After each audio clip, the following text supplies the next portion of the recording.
والآن المحور الرابع والأخير لهذا اليوم سيكون حول الابتكار والذكاء الاصطناعي في التمويل الإسلامي. الآن نعطي الفرصة للجلسة الرابعة لو سمحتم، وأدعو رئيس الجلسة الأستاذ الدكتور محمد أكرم لآل الدين، المدير التنفيذي لأكاديمية إسرا ماليزيا، فليتفضل.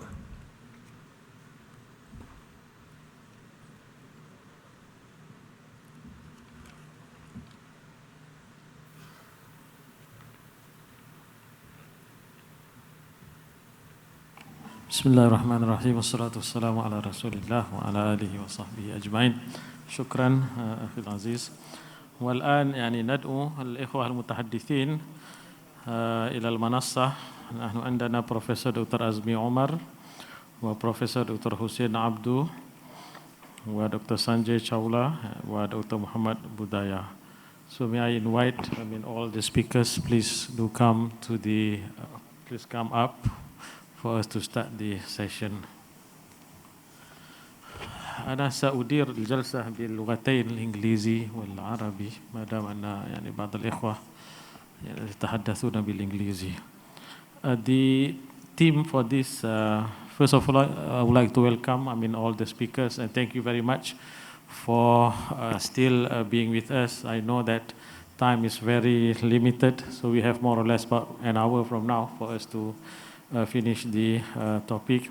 So I'm not going to take much of your time. The theme for this session is innovation and artificial intelligence in Islamic finance. And we have 4 distinguished speakers. So without further ado, I'll just follow the sequence here. I would like to invite Professor Dr.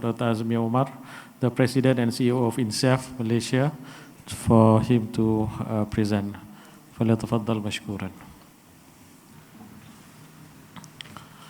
12 minutes, Prof. Bismillahirrahmanirrahim. Assalamualaikum warahmatullahi ta'ala wabarakatuh. First, let me thank the organizing committee for inviting me to share my thoughts and also to welcome the moderator as well as the fellow panel members on these important topics of artificial intelligence in Islamic finance. The topic that I've been given is on the artificial intelligence in Islamic banking, the future vision. If you look at what are the potentials of artificial intelligence, there are a couple of reports that talks about the potential economic benefits of artificial intelligence. For example, PwC reported in 2017 that AI, artificial intelligence, could potentially contribute $15.7 trillion to the global economy by 2030, and also raising the GDP of countries which implement AI by 26%. So there is indeed a very significant growth. Again, notwithstanding the current issues that we face today, the coronavirus and the impact to the global economy. Okay, again, this forecast was done way back in 2017. But what do we understand by the term artificial intelligence? There are many definitions if you look at the definition of artificial intelligence, but what I'm doing is I'm taking a very simplified definition, which I like very much, which is used by Accenture. It says that a computer system that can sense, comprehend, act, and learn, a system that can perceive the world around it, analyze and understand the information it receives, take actions based on that understanding, and improve its own performance by learning from what happened. So essentially, it is trying to simulate the human thinking and human decision making. And that's what we meant in simple terms, the artificial intelligence. Moving forward, what we're going to look at the application of artificial intelligence in banking. So if you look in this particular context, why banks are interested to implement artificial intelligence is one, which is, you can see, to grow the revenue as well as to reduce costs. Doing banking involves huge amount of transaction costs. So implementing artificial intelligence, one, reduces the number of human beings that are required to implement those transactions. So thereby, you are going to reduce your transaction costs. At the same time, you are able to offer new products and services that will increase your revenue. That's the main one. So increasing revenue, therefore reducing your costs. The second component is improving customer experience. And this is already seen in a number of countries that have implemented AI in banking, whereby banks are able to offer personalized products to consumers. We no longer have a standard products.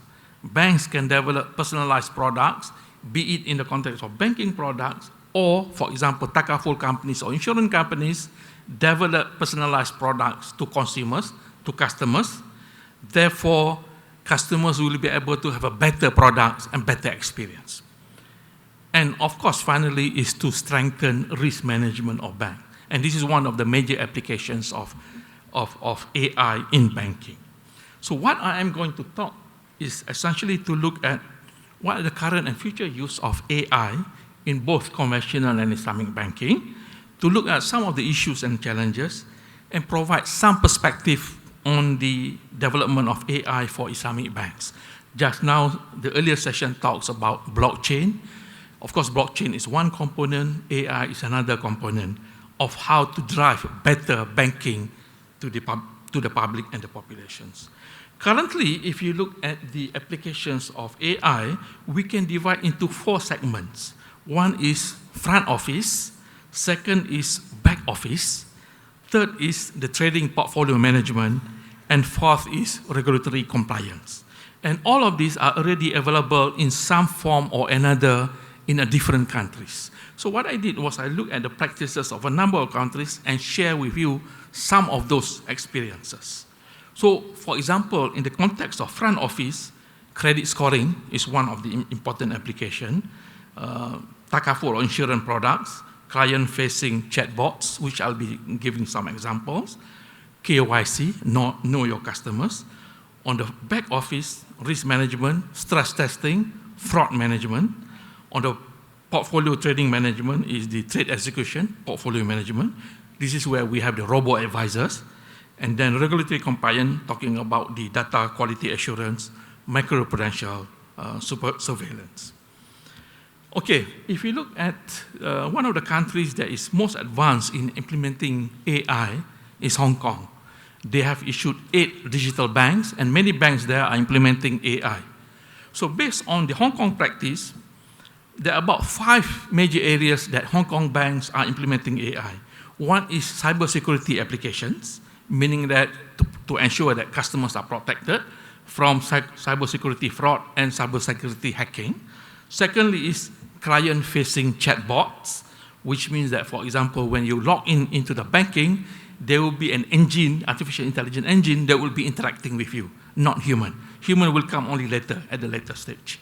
Third is remote client onboarding, which means that when you open an account, you need not meet a human being. It's all done through the artificial intelligence, and that will save a lot of time and money.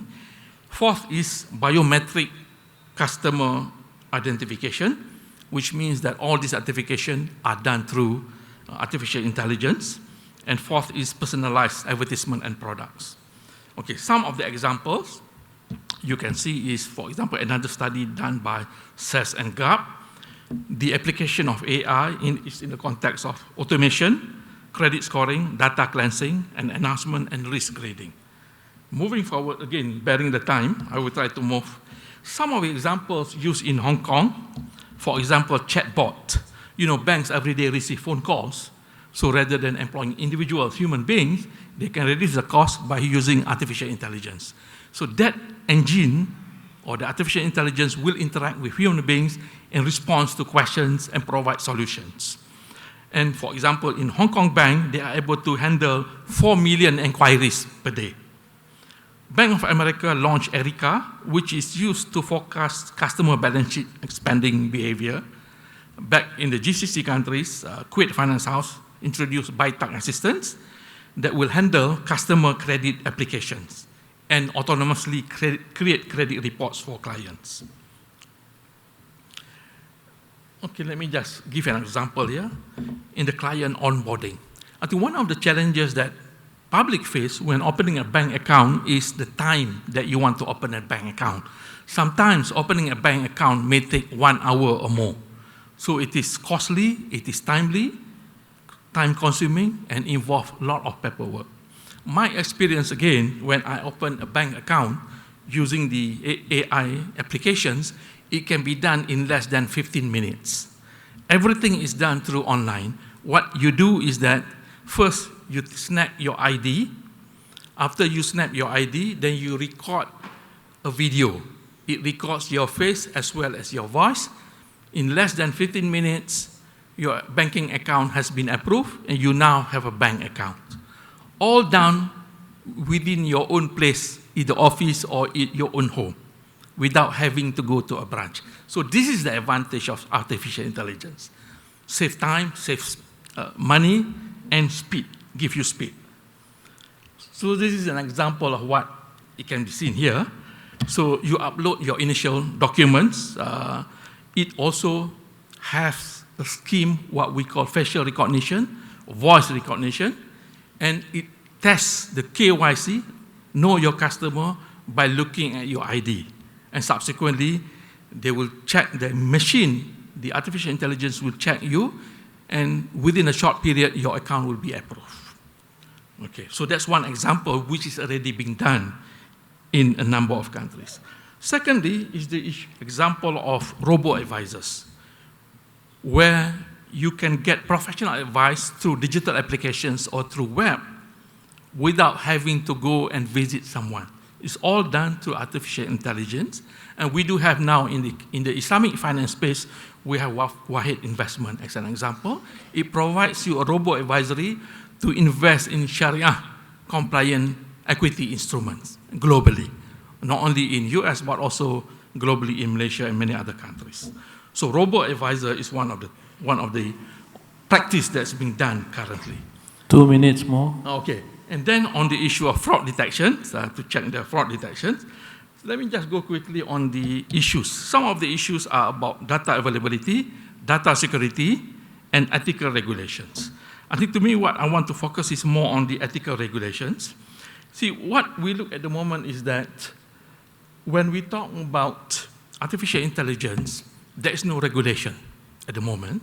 And particularly in the context of when we have Islamic banking applying artificial intelligence, what are the regulations? What are the guidelines? Do we have Sharia guidelines that are being developed? Currently, the answer is no.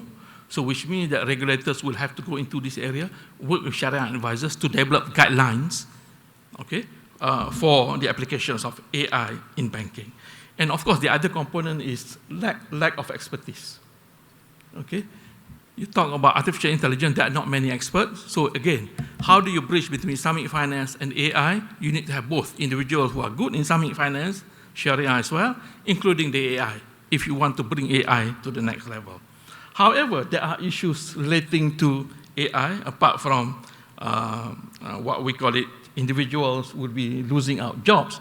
But more importantly, what I want to focus is, in the context of Islamic finance, at the moment, not many Islamic banks are implementing AI.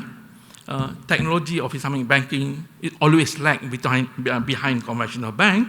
However, what is needed in this particular case is, for example, pushing further artificial intelligence within the Islamic finance space.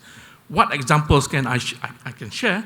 One of the examples, which is nearby, is what you call it, the initial Sharia resolution or Sharia fatwa, which means that already, example in Dubai, where Darul Iftar issued a AI Sharia ruling, okay? It's not by individual, but done by machine. So what we're saying is that, for example, for an Islamic bank, if you want to do a Sharia review, you can create an AI to do the first round of screening. Okay, first round of screening. Once it's done, then it can be taken by an individual in order to refine it further. So AI will reduce the need for manpower, will reduce your costs. Okay, so what we say here, to help to develop products, to assist Sharia department, Sharia review, Sharia audit, and also to assist Sharia supervisory board. it will also help in terms of developing what we call incorporating the sustainable development goals in the financing and investment decisions. Bank can develop AI for the purpose of what we call it, deciding what kind of investment, what kind of financing decision that an Islamic bank can decide, incorporating those principles by using AI as one of the tools. Finally,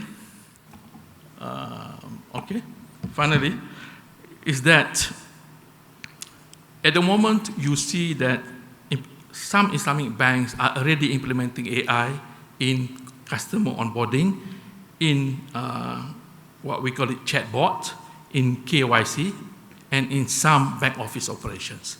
But the idea now is to move forward in order to enhance the Sharia resolution, Sharia ruling. So if we can incorporate both the Sharia resolutions and AI, it will help Islamic banking to move forward. Again, thank you very much. Assalamu alaikum wa rahmatullahi wa barakatuh. Assalamu warahmatullahi wabarakatuh. Thank you very much, Prof. Azmi. Now we move to the second speaker, that is Professor Dr. Hussein Abdul, the Deputy Dean Research at the University of Central Lancashire. So the floor is yours.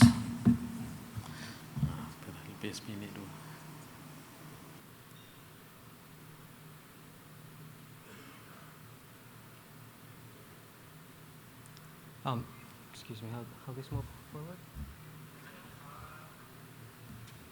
Is it top one, isn't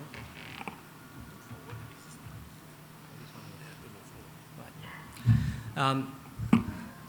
Good afternoon, everyone. Thank you very much for the organizing committee for the invite. It's a great pleasure to be here with you all. First of all, let me review with you the contents of my short presentation, and I can assume there are some similarities between my presentation and Dr. Azmi's presentation, so if this is the case, I will try to skip it quickly. I'll give you a short definition of AI. We need to know what's exactly AI, going through the global market of AI, the growth and facts, why banks use AI currently, and some of the applications that AI can play an important role and investment opportunities, particularly for Islamic banks. Finishing with my key final remarks or takeaways.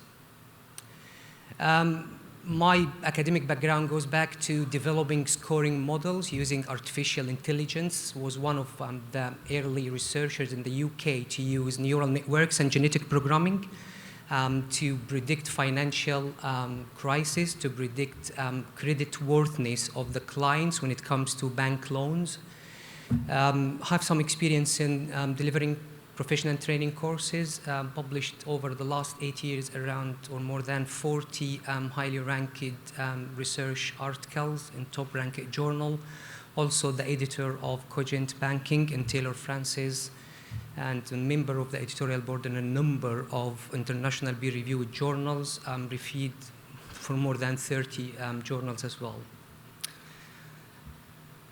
When it comes to artificial intelligence, it's a shame not to mention John McCarthy, the guru of artificial intelligence back in 1956, who developed or coined that term of artificial intelligence. It's two words for me. I will keep it short. I'm not going to read the definitions, but it's artificial and intelligence. So artificial means to me technology, computers, softwares, and intelligence is a try to mimic, to copy the human intelligence. Such as neural networks, for example, the idea came from human brains, where you try to copy the idea when you see an action or you do something and try to apply it in different applications. So artificial intelligence is the intelligence exhibited by machines, while machine learning is the construction of algorithms, which is quite different. So when it comes to the prediction of the future, you have to have such as Bayesian algorithms, for example. Deep learning, in my point of view, is a subset of machine learning. Use some layers of non-parametric, non-linear algorithms processes when try to categorize data. And when it comes to data, that's very important. the higher the quality the data that we got, the better the outcomes that we will benefit from any financial phenomenon. So if you imagine data as a fuel, artificial intelligence is the engine of the current digital revolution, in my point of view. So that's a view of traditional programming versus machine learning. So normally you will use data with some advanced programs, and this will give you an output. With machine learning, it's quite a different story, where you have some data and some outputs came from previous processes to give you a program who can develop further outcomes. And there are differences between outputs and outcomes, definitely, as you know. So again, John McCarthy said it's the science and the engineering of making intelligent programs and intelligent computers and softwares. So to sum up, that's like what Dr. Azmi said before. It's an advanced technology allows machines to sense, comprehend, act, and then at the end learn for the future. In other words, try to mimic or copy the human brains. So there is disruption ahead, whether we like it or not, and what I mean by disruption here is robots. Whether it's chat bot, whether it's advisor or robo-advisors, or any kind of technology can be used. Looking to the global artificial intelligence market between 2019 and 23, 33% is the growth rate, with expectation for the incremental growth to reach 75.5 or over $75.5 billion by 2023. That's massive. That's huge. That emphasizes the importance of artificial intelligence, generally speaking, and in particular within the banking industry. Number of reports as well are expected to be more than 10,000 reports globally.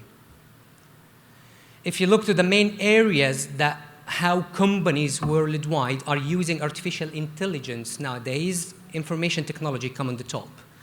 I still remember when I was reading in one of the reports that more than 25% of the senior executive of world companies, they are expecting to reimagine their companies with artificial intelligence, and that compared to only 14% back in 2017, only 2 years ago. Also, they predicted that 60 to 70% of the account jobs completed by accounting and finance department will disappear by 2021.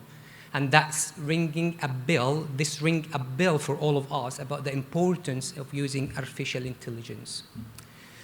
Some facts from the financial markets, from the global market as well. Artificial intelligence technology will increase productivity by 40%. These are concurrent numbers. These are the numbers based on the statistics in 2019, 2020. Since 2000, for example, magnified 14 times increase in the size of artificial intelligence. Will automate 16% of American jobs, maybe more. If you look to Generation Z, young people aged between 18 and 23 years old, they are no longer need credit cards. They are using simply Apple Pay. They are using any sort of artificial. 3 months ago in the UK, we start to use what I will call personally moneyless, cardless technology, where we use our fingerprints to make payments. If you forget your wallet, if you don't have a credit card or cash, you can use your fingerprints and make the payment. It's not above all stores and banks nowadays, but it's coming quite soon, and the same technology has been used recently in America. A lot of other statistics, I'm not going to read the slides. It's available for you to read about it, just to give you a glance, just to give you a flavor of what's coming, whether we like it or not. So financial institutions, which I mean here, including banks, including Islamic banks, become aware of the importance of machine learning, deep learning, machine techniques, artificial techniques, become aware of blockchain, become aware of cryptocurrencies, become aware of the importance of use technology to facilitate the products they offer to their clients. And end of the day, my approach is people first always. We do all this for the satisfaction of our clients. So we need to investigate to come to a conclusion what will make our clients satisfied. And this will help and enable them to completely refine how they work, how they innovate products and services, and transfer customer experiences. Looking to the global Islamic software market, it's interesting. Big data and data analytics, business analytics. Like I said, data is important. You can't imagine a computer machine or artificial intelligence system will give black data and will transfer it to a white data.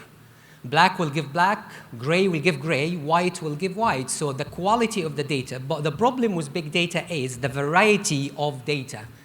You have some kind of structured data, unstructured data, you have flying data, even data comes once, and if you can't catch it, gone. Issue of smartphones and banks and smart payments, that's the market driver in Islamic markets, and the market driver as well is mobility in banking industry with expectation of above $685 million by 2021. If we look to MENA, focusing on GCSE, for example, and neighbors, we have here some statistics that the size of this industry is around 320 billion and the expectation by 2030. UAE is a major contributor, followed by Saudi Arabia and GCC4. These are Bahrain, Kuwait, Oman, and Qatar, and followed by Egypt. As you can see, the percentage of GDP are huge, and this reflects the importance of artificial intelligence. Compared to the world markets, you can see United Arab Emirates come third after China and North America. 2 minutes more. You can see the state of Islamic fintech. We've identified more than 12,000 fintech startups worldwide. 93 of them, based on the recent reports, are Islamic. And you can tell from here that big data, artificial intelligence, blockchain, and artificial intelligence facilitating investment processes are the most key important issues. When it comes to smart Islamic banking, you have a lot of evidence around the GCC countries that there is an importance and increased importance of this. In Qatar, for example, 19% of the population are using online banking already. However, there is still lack of preparation for using much more artificial intelligence. However, they have 96% of their households have an access to the internet, which means there is a revolution coming within Qatar.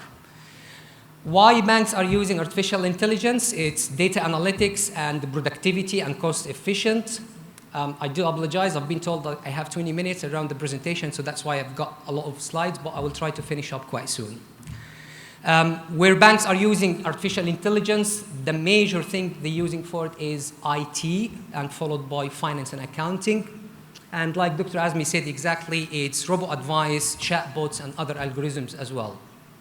So the main application of artificial intelligence, in my point of view, anti-money laundering, credit risk management, and ILM, which is intra-liquidity management, and security lending, to improve operational efficiency of the Islamic banking industry. You have a lot of application within industrial, manufacturing, media, health factor, automation, agriculture, financial services, as shown in these slides. To come to this opportunity here, the ecosystem gaps for Islamic finance, we've identified here 5 main areas for future investments. First is big data versus artificial intelligence within deposits, and I'm talking here about Sharia deposits compared to other financial products. There is an area for trade finance, in particularly with blockchains, and there is an area also for wealth management with artificial intelligence. Takaful and retakaful, massive, huge industry with $12 billion worldwide. And the last one is B2B. And we've identified 9 fintech technologies as core. And when it comes to technology, in my point of view, there is no such difference between conventional banking and Islamic banking. What applies to the conventional counterparts applies to the Islamic financial sector. Venture capitals, private equities are some of the applications, with 74% will be using artificial intelligence within the next 2 years, 34% applied blockchain, and other 77% will be using blockchain in the next 2 years. So read about the advantage and disadvantage. My main takeaway for you guys is when it comes to financial institutions, the adoption of artificial intelligence is no longer a choice for us, whether we like it or not. AI can solve even and anticipate complex financial problems. Financial institution needs to prepare for the forthcoming challenges and new technologies. And my main point here is there is a need, huge need for education. When we talk about undergraduate programs in higher education institutions, postgraduate research degrees, how many degrees discuss financial technology, artificial intelligence within financial institutions? So to bridge that gap, there is a need for high-quality programs to educate financial institutions or players in the market on how to play the game against financial services. Thank you very much for your attention. Thank you very much, Dr. Hussein, for your presentation. And now we move to the third speaker, Dr. Sanjay. And the topic will be Artificial Intelligence, Sustainable Development, and Qatar Vision. Dr. Sanjay is the Research Director of the Data Analytics at QCRI, Qatar. So the floor is yours. Thank you. So, of course, the previous speaker spoke very eloquently about artificial intelligence. I'll briefly give an overview of the National Artificial Intelligence Strategy for Qatar that we developed in Qatar Computing Research Institute, which is part of Hamad bin Khalifa University. And I'll highlight the major pillars of the strategy and how people in Qatar can use the strategy to design how AI can be used in their particular domains. So briefly about just one slide about the Qatar Computing Research Institute. It's been around for nearly 10 years. So we have over 140 staff from over 30 countries. And we have a sort of a pretty good expertise in academic research and also industry research. So this strategy was developed in partnership with the Ministry of Transportation and Communications. A lot of the work was done in QCRI. So, there's a lot of expertise in data science, in AI, and machine learning. All the things that were mentioned before, which I will not repeat. So I'll skip all this stuff. This is about QCRI. I'll go to why an AI strategy for Qatar. As again the previous speaker mentioned, Qatar is a good consumer of technology. So 96% of the people have access to the internet. The population is the local population is quite literate. And of course, Qatar has invested a huge amount of funds in education, in research. Also, there's a the Qatar National Vision of 2030, where the goal is to make to sort of transform Qatar from a natural resource economy to a knowledge economy. And the general consensus is that artificial intelligence can help in making that transition. This is I mentioned earlier. This also has been mentioned. So what are the drivers of this AI revolution? AI has been around for a long time. It's been around for since at least as Dr. Hussein mentioned, the phrase was coined in 1956. But there's always AI hype.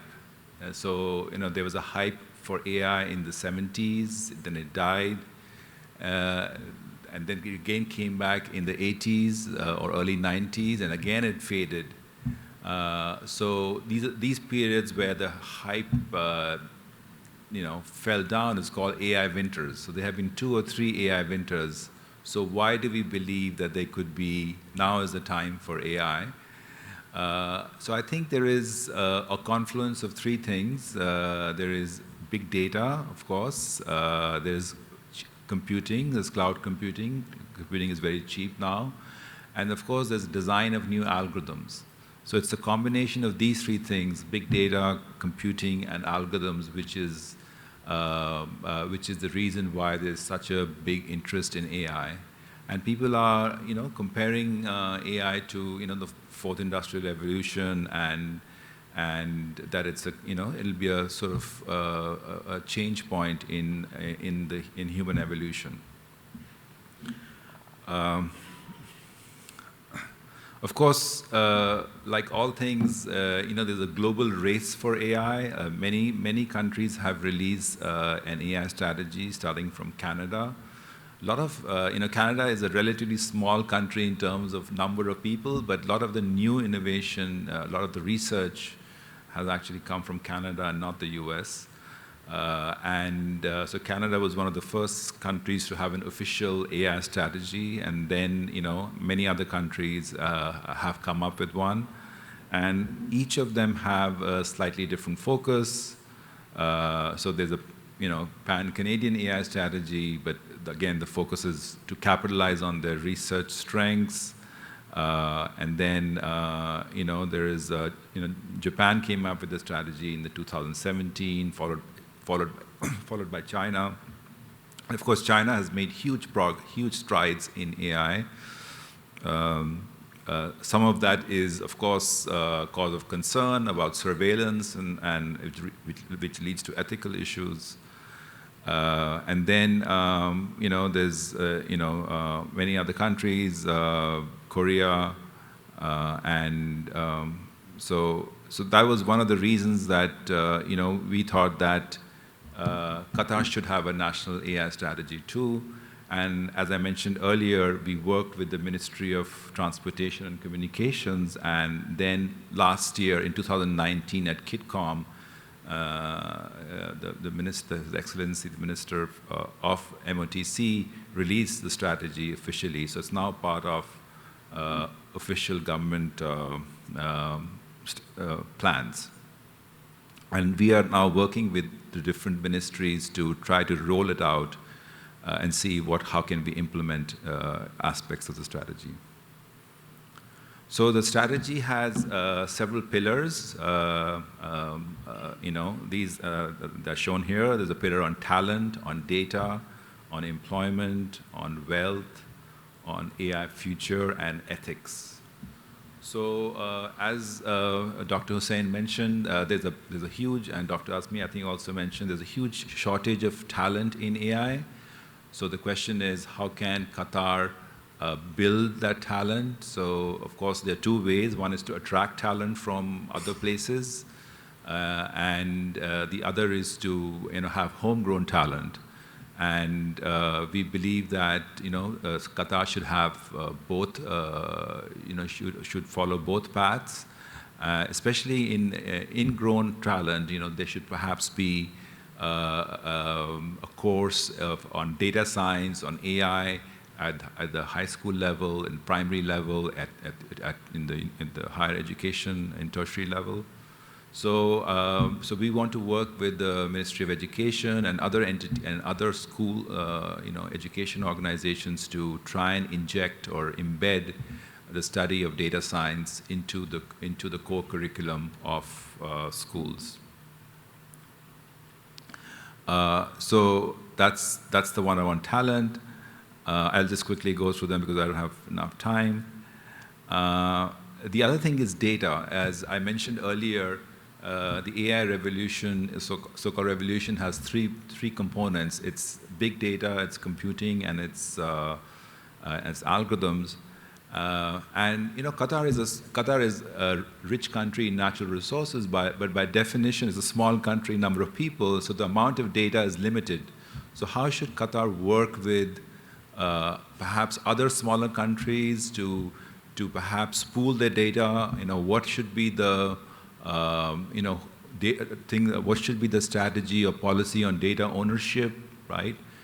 Sometimes, when we use our email, we use Gmail, where is that data? We don't know. Should we have policies about, and in fact, now there are some on data residency, data localization.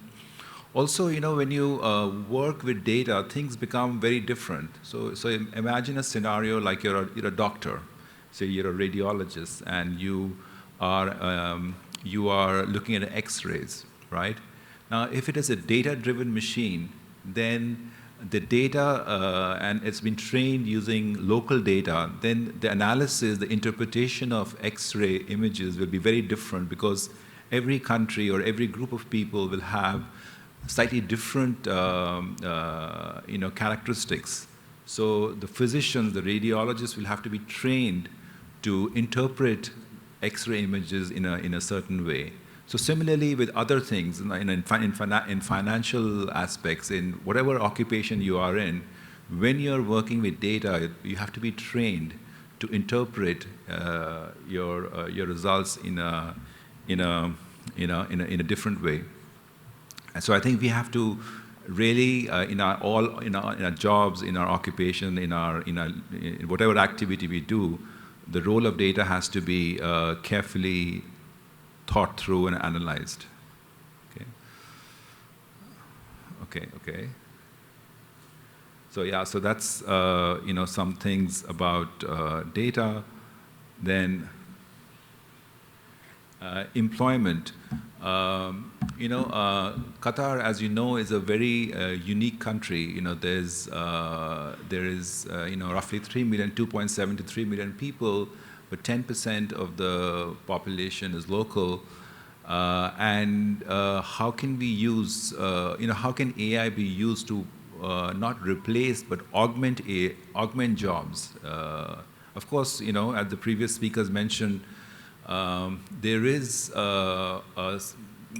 this sense that many AI will replace many jobs. So, for example, last year in the United States, 100,000 jobs were lost in retail because more and more people are buying through online shopping. But at the same time, 100,000 jobs roughly were created for drivers, for truck drivers, because the stuff that people buy online has to be delivered, right? So 2 minutes.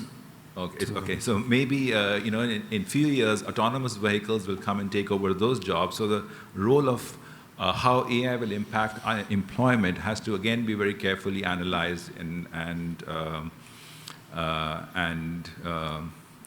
discussed. Okay.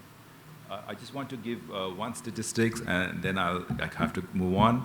5% of non-Qataris and 27% of Qataris have clerical positions, but almost 45% of Qatari citizens have a university education. So there's actually a big mismatch between the level of education and the nature of employment. So there's an opportunity here for Qatari citizens and residents to actually, start working in sort of higher jobs, and also what we call AI augmented jobs. Okay, quickly have to move on. Of course, lots of economic opportunities.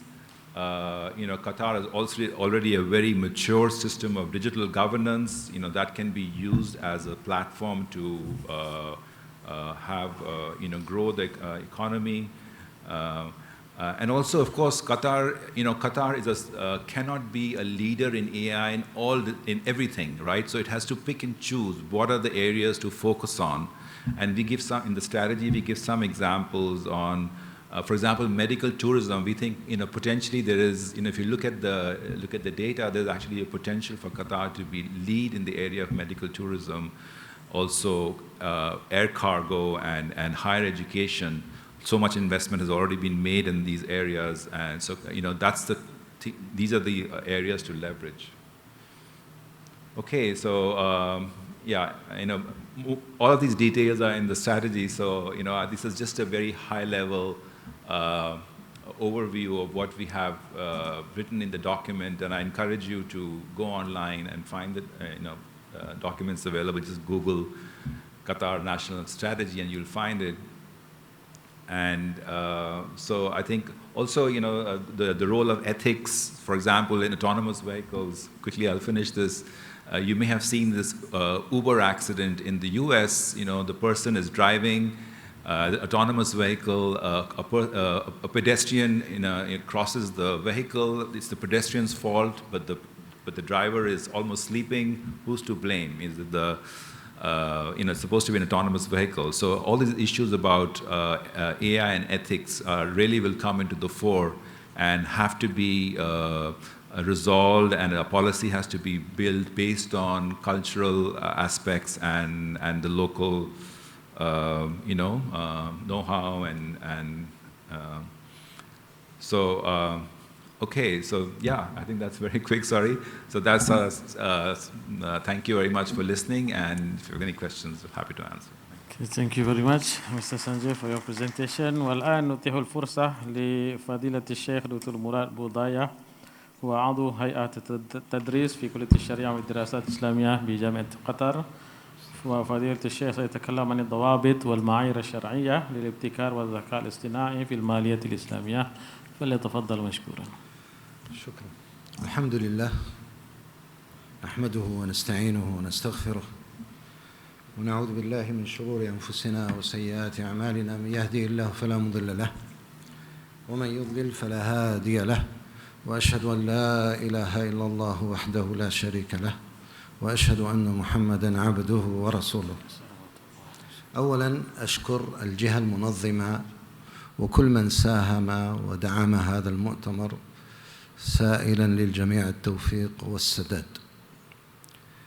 كما رأيتم أو كما تعلمون، هذه الورقة معنونة باسم الضوابط والمعايير الشرعية في الابتكار أو للابتكار المالي والذكاء الاصطناعي في المالية الإسلامية. هذه الورقة لا تعنى بذكر الحكم الشرعي من حيث الوجوب أو التحريم أو الندب أو الكراهة أو الإباحة، ولا تعنى بتتبع مقتضيات الابتكار المالي ولا الذكاء الاصطناعي، ولا تعنى أيضاً بمراحل تأسيس هذه الأشياء وما يجري مجراها. القصد من الورقة ذكر الأطر العامة. صحيح أن الورقة معنونة بالضوابط والمعايير، لكن وضع ضوابط ومعايير حازمة جازمة لمثل أشياء ناشئة يحتاج إلى تتبع ورصد وكشف في جميع المستويات، هذا يعسر. ولهذا في الحقيقة هذه الضوابط هي فقط موجهات، شبه موجهات، وليست ضوابط بالمعنى الصناعة الحدية كما يعرفه أهل الصناعة. وجرى تقسيم البحث أو الورقة إلى محاور أساسية. الأول في شرح المفردات وبيان المقصود بالورقة، وأنا أشرت إلى جزء منها، ثم ذكر بعض محددات المتعلقة بالابتكار المالي والذكاء الاصطناعي، وفي الأخير ذكر المعايير أو الضوابط الشرعية المتعلقة بالمالية الإسلامية في شأن الابتكار المالي والصناعة أو الذكاء الاصطناعي. أما المفردات فلا حاجة لإعادة ذكرها، لكن أشير إلى جزئية بسيطة في قضية الذكاء الاصطناعي. يعني له تعريفات شديدة وأشار الإخوة الأفاضل إلى جزء منه، لكن هو في حقيقته وجميع التعريفات تعود في حقيقتها إلى أمر واحد، هو محاكاة الخبرة البشرية واتخاذ القرار.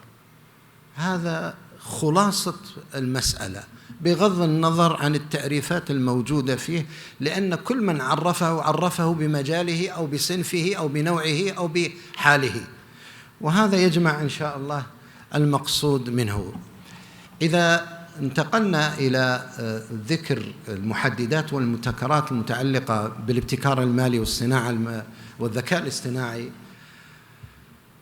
هما في الحقيقة مصطلحان بينهما تلازم، ويعني بينهما ارتباط وثيق جدا. بالنسبة للابتكار المالي، أنا لا أريد أن أتدخل في تفاصيله، لكن أشير بأن الأنشطة في الابتكار المالي لا تخلو من إما أداة أو آلية أو إدارة، لا تخرج عن هذه الأدوات الثلاث والأنواع الثلاث. هذه الأنواع الثلاث لا تخرج في سلوكها عن مناهج ثلاث، يا إما محاكاة أو تحوير أو أصالة. وللأسف في باب الابتكار المالي أغلب صناع القرار ينتهجون نهج المحاكاة، ولهذا يقع اللبس في كثير من المنتجات المالية. وأنا لا أريد أن أقف عند هذه النقطة، فقط هو من باب الإشارة والتنوير. هناك أمور أخرى تتعلق بقضية المجالات وكيف تكون وما هي ضوابطها، هذا ليس بحثنا. بالنسبة للذكاء الاصطناعي أقف عند جزئية واحدة. أشار الإخوة الأفاضل إلى بعض التحديات، والتي يهمنا التحديات فيما يخص بالذكاء الاصطناعي، خاصة فيما يتعلق المخاوف المتعلقة من استخدامه أو المتعلقة باستخدامه. هذا الأمور المتعلقة بمناهج الابتكار والمخاطر والتحديات المتعلقة بالاستخدام للذكاء الاصطناعي هي التي أفرزت شيء اسمه المعايير أو الضوابط، ولهذا أنا أنتقل إليها مباشرة دون الإطالة في الجزء الأول المتعلق بالصناعة المالية وبما يتعلق بالابتكار المالي أو بما يتعلق بالذكاء الاصطناعي، لأن ما تقدم ذكره يكفي وزيادة من المشاهير. قضية المعايير أكرر، ليس المقصود وضع معايير حازمة ضابطة، المقصود موجهات. ما المقصود بالموجهات هنا؟ المقصود بالموجهات هنا ذكر محددات ينبغي أن يسير على وفقها الابتكار المالي والذكاء الاصطناعي. من أهم المعايير النفع وانتفاء الضرر. الشرع الحنيف حرص باستقراء موارد أدلته على تحصيل المنافع وانتفاع المضار، وهذا لا بد أن يكون متجسدا في الابتكار في جميع مراحله ومستوياته، وكذلك في قضية ماذا؟ الذكاء الاصطناعي من حيث الاستعمال. وعندنا في التشريع قواعد تحسم المراحل الاختيارية وتراعي حال الضرورة لكل مسألة، فهذا الباب إغفاله يوقع في إشكال عظيم. الأمر الثاني قضية معيار المشروعية، يعني ينبغي أن يكون الشيء المبتكر أو الوسيلة المستخدمة اللي هي الذكاء الاصطناعي مشروع. قضية المشروعية هنا كان أحد الحضور جزاه الله خير أثار مسألة، قال ينبغي أن يترك هامش ولا يعطى الحكم الشرعي. هذا لا ينبغي أن يقال في الحقيقة. لماذا؟ لأن الشريعة مبناها على إجراءين، اقتضائي وتبعي. الاقتضائي يقضي بجواز الابتكار وكل شيء من حيث الأصل، لأن الأصل فيها الإباحة والجواز، ولكن يأتي التحديد وتحقيق المناط في الاقتضاء التبعي ومآل الفعل. ونحن عندنا شيء اسمه الحال والمآل، ومراعاة مآلات الأفعال والقواعد أو المدارك الضابطة لمآلات الأفعال. فكل واقعة وكل ابتكار وكل استخدام ينزل بحسبه، فتنزل الأدلة على مقتضياتها بحسب الحال والمقال. فلهذا لو قيل بالجواز الآن ثم قيل بالمنع، لابد من موجب أدى إلى القول بالمنع أو موجب أدى بالقول بالجواز، وهذا هو المقصود بالمشروعية، بمعنى أن يبقى البحث ساري جاري، لا يقف عند حد معين، يقف عند الابتداء من حيث الجواز. لكن قضية الأحكام التكليفية الخمسة الأخرى يتعلق كل حكم بحاله ووضعه، فيقع الحكم باختلاف الجنس والنوع والشخص. هناك المعيار الآخر وهو معيار الأهلية، والمقصود أهلية ماذا؟ أهلية المستخدم وأهلية المنتج. وهذا كذلك يؤول بنا إلى الحديث عن التوصيات التي تكررت كثيرا في كثير من المؤتمرات، وهي إيجاد بيئة علمية محفزة لتخريج أكفاء في المجال المالي في المالية الإسلامية. هناك كذلك معيار الاستقرار والاستقلال والواقعية. لا بد أن يكون هناك واقعية في المنتج وفي الاستخدام، بحيث لا يكون وهميا، يكون حقيقيا ممكنا واضحا غير معقدا، يمكن تعميمه وتوظيفه لما فيه من مخاطر كما تقدم أو كما هو موجود في الورقة لمن أراد أن يرجع إليها. وكذلك الاستقلالية حتى نخرج من قضية المحاكاة الموجودة في المنتجات المالية. كذلك هناك معيار آخر وهو معيار الحوكمة. هناك إشكال كثير في قضية التحديات المتعلقة بالذكاء الاصطناعي بحسب ما قرأت. العجيب أن أهل الصناعة وأهل الشأن وأهل الاختصاص في الذكاء الاصطناعي يعترفون بعدم وجود آلية أخلاقية تضبط استخدام الذكاء الاصطناعي، وهذا يجرنا إلى ضرورة تحديد الحوكمة في هذا الباب. من أجل ماذا؟ تحديد المسؤول والمسؤولية في هذا الباب حتى لا يكون الباب مفتوح على عوائنه ونقع في إشكالات كثيرة. كذلك هناك معيار آخر، معيار العدل، والعدل أساس كل شيء، وبه قامت السماوات والأرض. فمن أراد أن ينتج فعليه بالعدل، لأن الإنتاج يخضع إلى الموازنة بين الحاجات والرغبات وبين الاحتياجات، وعندنا سلم شرعي منضبط من خلال الضروري والحاجي والتحسيني، فلا ينتج إلا بحسب هذه المقتضيات ويتحلل من خلالها. هذه بعض المعايير، وهناك معايير أخرى حتى لا أطيل. والورقة خلصت إلى ضرورة إيجاد بيئة علمية. خلصت إن شاء الله، ما عندي إلا كلمة واحدة. على كل حال التوصيات موجودة داخل الورقة، وسبحانك اللهم وبحمدك أشهد أن لا إله إلا أنت أستغفرك وأتوب إليك. جزاك الله خيرا وبارك الله فيك فضيلة الدكتور. والآن يعني نفتح المجال للأسئلة. أعتقد يمكن نحن عندنا الفرصة يعني سؤالين أو ثلاث. So I would like to open to the floor if you have any questions, maybe 2 or 3 questions. So 1 2 طيب تفضل. يعني باختصار. Hi. How many % of failure for in AI or machine learning processing? Okay, next. تفضل دكتور.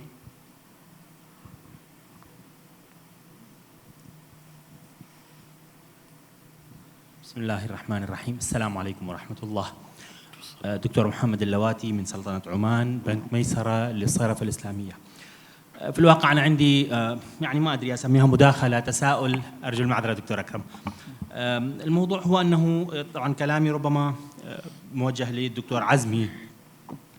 الحديث عن أنه إدخال التقنيات الحديثة والأنظمة الحاسوبية يؤدي إلى التقليل من مصاريف التشغيل والتقليل من الوقت، وهذا طبعا لا شك أمر جميل جدا. لكن التساؤل هو أنه إلى أين تذهب أو إلى أين يذهب هذا الفائض من المال بعد ذلك؟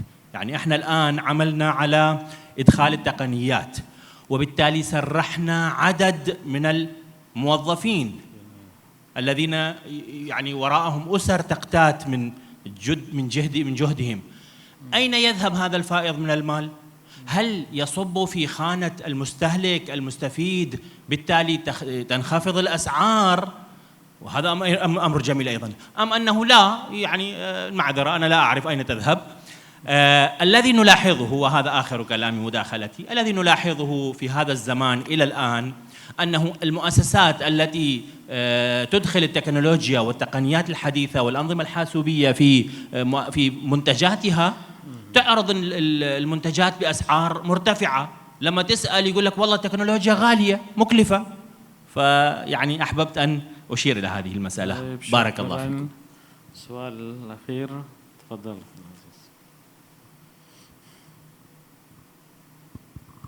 بسم الله الرحمن الرحيم. سؤالي موجه لفضيلة الدكتور آخر مداخلة.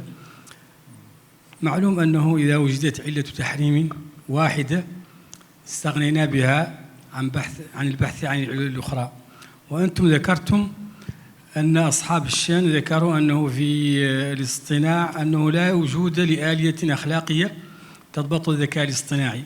هل هذا يكفي مبدئيا إلى أن نطلق حكما على هذا المستجد؟ شكرا. طيب شكرا. هل سؤال من الأخوات؟ Any sisters would like to ask any question? Okay, if not, then I will give to the floor, maybe Prof. Azmi. You can start first. Bismillahirrahmanirrahim. Assalamu alaikum warahmatullahi wabarakatuh. Again, thank you for the question on the issue of cost reduction. As mentioned earlier on, one of the advantages of having AI is that a company will be, or a bank will be able to reduce its costs. Hence, potentially, there will be employees that will be laid off. I agree with you, this is an issue that is being discussed and debated until today. If you look at the impact of what the banks are saying is that AI implementation will increase the revenue, it will reduce the cost, but at what cost? Definitely, employees will be laid off. One of the solutions that have been put forward is retraining of employees, which means that employees will be retrained in order to do other things. But again, this issue is easier said than done. For young employees, they can be retrained and work with different departments of the bank. But employees, say for example, above 50 years old, can they be retrained? This is the issue that has not been addressed. So that's why you see that most banks that implement AI are not talking about cost reduction, but trying to augment the job, meaning that they try to retain the employees, but give them better job experience.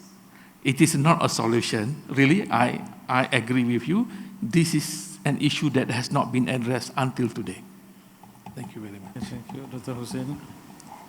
Just answering the first question about the percentage of failure using machine learning techniques, there is no actual percentage, there is no specific percentage when it comes to machine learning.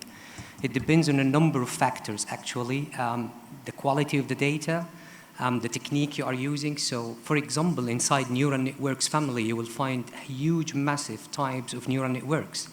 So whether you use a specific type of neural networks or a different technique, that will depend on the quality of the data, the time frame, how the data is organized, whether you use data mining techniques or not, what type of neural networks as well. You have different types, such as probabilistic neural networks, multi-layer feed-forward neural networks, and so on. So you can't answer this question with a specific number because there is no answer to it. It depends on a number of factors.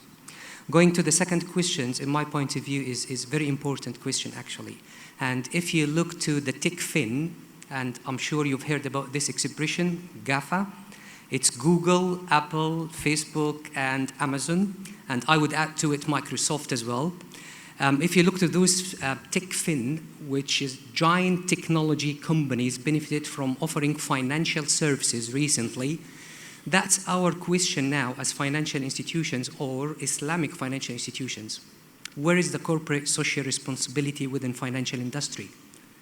To what extent Islamic banking contributes to the corporate social responsibility? What's the proportion of loans that Islamic banks give to SMEs, for example, to support the economy? So whenever you grow up, whenever you develop a technology and benefit from it, in my point of view, initial cost and maintenance cost is the most expensive part. But when it comes to achieving your break-even point and start to achieve profit, corporate social responsibility should come. Thank you. Thank you, Mr. Sam. السلام عليكم. يبدو بعد سؤال الشيخ يبدو لي بأن الخلاف لفظي. عندنا شيئان، عندنا التقنية واستخدام التقنية. عندنا التقنية واستخدام التقنية. أما التقنية من حيث هي فأصلها ترجع إلى الاقتضاء الأصلي، لا إشكال فيها. الاقتضاء التبعي وإصدار الحكم يكون بعد الأداء. فلا إشكال أن يصدر الحكم من جهة الأصل ثم يتضح، لأنه لا يمكن إعطاء حكم لشيء لم يقع. يمكن يتوقع وأنه وسيلة إلى محرم فيمنع من هذا الوجه، لا يمنع من أصله. فدائما يراعى أو تراعى الاعتبارات الاعتبارات الملازمة للحكم لا في أصل الحكم. أما من حيث الأصل فهي تقنية لا إشكال فيها ولا حرج، والله أعلم. Sanjay, you want to say something?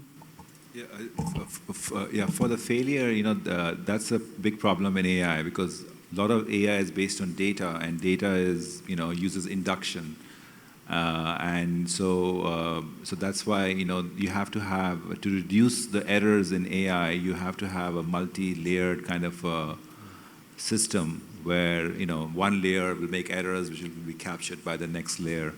So, but that's, for example, one of the reasons that autonomous vehicles still haven't come to the market in full blow is because, they haven't been able to completely remove the errors. The other issue is that even when you have machine learning and AI systems, you can have an adversary who can actually manipulate the data and actually force the system to make errors. So a lot of people are actually also working on that aspect. As opposed for the cost reduction and the risk of jobs, yeah, I think that's as as was mentioned, yeah, that's a big concern. And you may have seen proposals on universal basic income, that everybody in the world should have some access to. People think that AI is like a windfall. It's something that humans have developed, and if it lives up to its promises, then people should be able to focus and do things that they like. So there should be a concept of a universal basic income that everybody has this basic amount of income that for having for decent life. So yeah, but I think again it's an unresolved issue, and I think so for the moment I think this notion of AI augmented jobs, that you don't lose jobs but AI helps you do your job better, is what seems to be the compromise solution. Thank you. Thank you. وأعتقد أن وصلنا إلى نهاية الجلسة، ولا يسعنا إلا أن نشكر جميع الإخوة المتحدثين، وكذلك نشكر الجميع على مشاركتكم الفاعلة في هذه الجلسة. وبارك الله فيكم وجزاكم الله خيرا، والسلام عليكم ورحمة الله وبركاته. شكرا لك دكتور محمد. الآن أدعو فضيلة الشيخ الأستاذ الدكتور عبد الستار أبو غدة، نائب رئيس المجلس الشرعي في هيئة المحاسبة والمراجعة للمؤسسات المالية الإسلامية ماليزيا، لقراءة البيان الختامي لمؤتمر الدوحة للمال الإسلامي السادس، فليتفضل.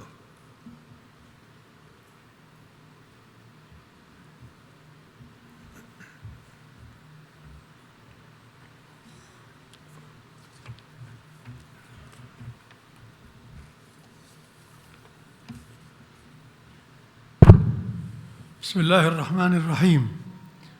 البيان الختامي لمؤتمر الدوحة السادس للمال الإسلامي. الحمد لله الذي بنعمته تتم الصالحات، والصلاة والسلام على رسوله الأمين وآله وصحبه أجمعين، وبعد. برعاية معالي الشيخ خالد بن خليفة بن عبد العزيز الثاني رئيس مجلس الوزراء ووزير الداخلية، وشراكة استراتيجية من بنك بروة والشريك الرياضي اللجنة الأولمبية القطرية، ورعاية ماسية من مركز قطر للمال، ورعاية فضية من بنك قطر للتنمية وبيت التمويل القطري، وبتنظيم من بيت المشورة للاستشارات المالية، وبالتعاون مع كلية الشريعة والدراسات الإسلامية بجامعة قطر، وكلية الدراسات الإسلامية بجامعة حمد بن خليفة، وكلية المجتمع في قطر، والأكاديمية العالمية للبحوث الشرعية في المالية الإسلامية بماليزيا. عقد مؤتمر الدوحة السادس للمال الإسلامي يوم الثلاثاء غرة رجب 1441 هجرية، الموافق 25 شباط فبراير 2020 بمدينة الدوحة فندق الشيراتون، وذلك بعنوان التمويل الإسلامي في عالم متحول. وخلال الجلسات العلمية للمؤتمر تمت مناقشة المحاور الأربعة الرئيسة المتضمنة لموضوعات استشراف الأزمات المالية والاقتصادية وتأثيرها على التمويل الإسلامي، والتمويل الإسلامي والتوجهات الحديثة نحو القطاع الرياضي، ومنصات التداول الإسلامية، والابتكار والذكاء الصناعي في التمويل الإسلامي، وذلك من خلال أوراق العمل المقدمة من السادة العلماء والأكاديميين والمختصين المشاركين، والتي شملت 15 بحثاً، بالإضافة إلى النقاشات والمداخلات التي أثرت موضوعات المؤتمر. وفي ختام المؤتمر يتقدم المؤتمرون بالشكر الجزيل لدولة قطر أميراً وحكومة وشعباً على استضافتهم الكريمة للمؤتمر، والشكر كذلك موصول للجهات الراعية والتنظيمية على دعمهم وجهودهم في سبيل إنجاح المؤتمر وتحقيق أهدافه. وقد خلص المؤتمر إلى جملة من الرؤى والتوصيات كالتالي: أولاً، أظهرت الدراسات والبحوث التي تمت مناقشتها توقعات بتباطؤ نمو الناتج المحلي العالمي وتأثر الأسواق المتقدمة والناشئة والنامية، كما يتوقع أن يشهد التمويل الإسلامي نمواً أقل مقارنة بالأعوام السابقة. ويوصي الباحثون لتجاوز ذلك بتشجيع الابتكار وتوسيع الاعتماد على التكنولوجيا وحسن إدارة الاستثمارات المتنوعة ومعالجة الديون ومزيد من الشفافية.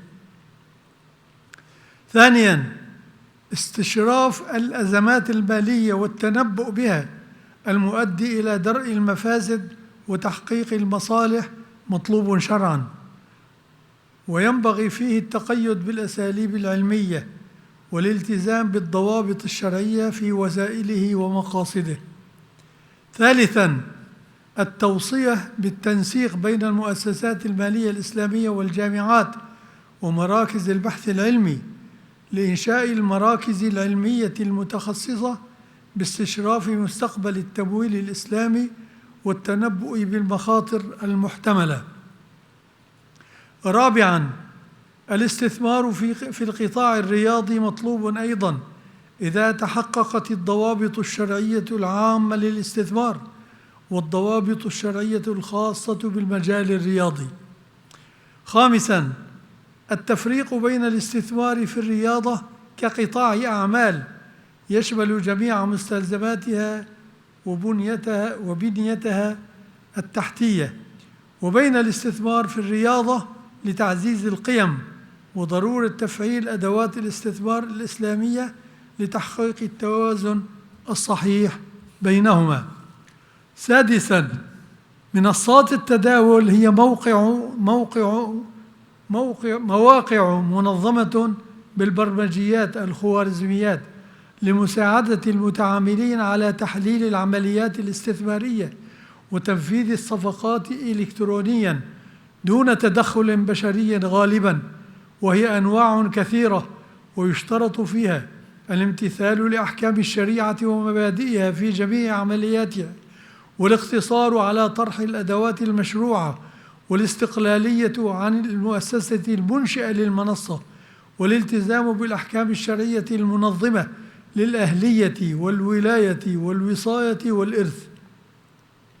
سابعاً، حث البلدان الإسلامية لإنشاء أسواق مالية إسلامية مشتركة للسلع والمعادن والأوراق المالية تتوافر فيها الضوابط والمقاصد الشرعية، ووضع مؤشر عالمي يعتمد على الربح والاستفادة من العقود الشرعية وما يجوز من بيع الدين بالسلع والصلح والتنازل، ومن الخيارات الفقهية وتطويرها والعربون، ومن الوعود بضوابطها الشرعية ودراسة إنشاء عقود جديدة والانتقال من البدائل إلى المنتجات الإسلامية المتوافقة مع الاقتصاد الإسلامي. ومقاصده والاستفادة من التقنيات الإلكترونية والرقمية لإنشاء سوق إسلامية متطورة. ثامناً، تفعيل إطار الحوكمة في منتجات التمويل الإسلامي والانتقال من الاقتصار على التوافق الفقهي إلى حالة التوافق والتأثير لتحقيق المسؤولية الاجتماعية وفقاً للمقاصد الشرعية والسلوكيات الأخلاق. تاسعاً، ضرورة استعداد المصارف الإسلامية ومؤسسات التمويل الإسلامي لمواجهة تحديات التكنولوجيا القادمة والمتجددة، ومنها الذكاء الاصطناعي وتنمية المهارات والموارد المطلوبة والتركيز على العنصر البشري وعقد الشراكات الإقليمية والدولية والتنسيق مع الهيئات الشرعية لوضع الضوابط والمعايير الشرعية الناظمة لضمان بقائها واستمرارية تنافسيتها. عاشراً، حث البلدان الإسلامية لتطوير البيئات التشريعية لاستيعاب متطلبات التطوير التكنولوجي والذكاء الاصطناعي وتحدياتهما القادمة التي قد تعيد تشكيل مستقبل الصناعة المالية الإسلامية. 11، الإشادة بتجربة دولة قطر المتميزة في مجال التمويل الإسلامي والاستثمار الرياضي والذكاء الاصطناعي، والتوصية بأهمية تنسيق مؤسسات التمويل الإسلامي في قطر مع الجهات المختصة في هذه المجالات لتعزيز الاستثمار الإسلامي في هذه القطاعات بما يتوافق مع مقاصد الشريعة وتحقيق رؤية قطر 2030 بإذن الله تعالى وتوفيقه. وآخر دعوانا أن الحمد لله رب العالمين.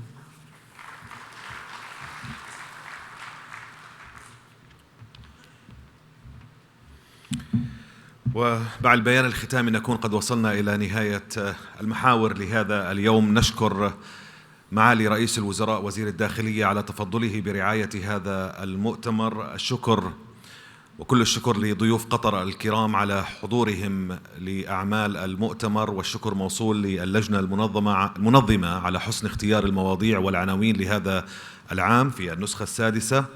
أيضا الشكر لكل الداعمين والرعاة والشركات والمؤسسات الأكاديمية. وفي النهاية نشكر بيت المشورة للاستشارات المالية على حسن التنظيم. أيضا ننوه فقط أنه غدا ستكون هناك ورش عمل، 4 ورش عمل تبدأ من الساعة 9 صباحا حتى العصر. الآن نبدأ مع المحور الخامس وهو محور الغداء. تفضلوا. شكرا لكم.